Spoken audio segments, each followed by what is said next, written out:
13.8 থেকে 14 ইউনিট হয়েছে, অর্থাৎ আমাদের 0.2 কিলোওয়াট বিদ্যুৎ ব্যবহার হয়েছে।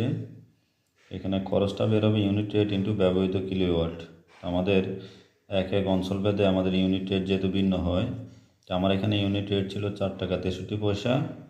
0.20 ইউনিট দ্বারা গুণ দিলে আমার খরচ আসছে 0.9 অর্থাৎ 93 পয়সা।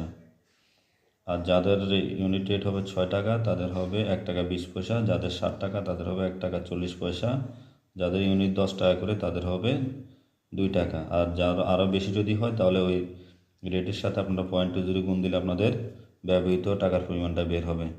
আল্লাহ হাফেজ।